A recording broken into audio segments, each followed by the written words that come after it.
Bandiere con croci celtiche e saluti romani e boia a chi molla, un vero e proprio raduno fascista al Parco Fiorine, sui Colli Euganei, quello che denuncia la rete degli studenti medi con un video che hanno ricevuto e rilanciato sulle loro pagine social.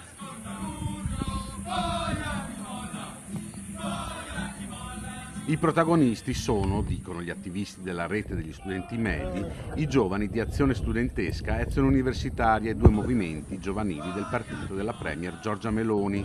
Il raduno è dello scorso 20 giugno, solstizio d'estate. La manifestazione che festeggia il Sol Invictus era stata annunciata quella mattina tramite gli account social delle associazioni studentesche di destra.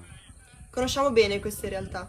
Sappiamo come l'estrema destra giovanile si muove da ben prima che l'inchiesta girata in queste settimane facesse emergere la verità agli occhi di tutti. Una verità che si nasconde nelle trame della rappresentanza studentesca e universitaria e purtroppo anche in quella dei partiti. Realtà che hanno degli elementi culturali di riferimento che non ci possiamo più permettere di ignorare e che denunciamo con forza.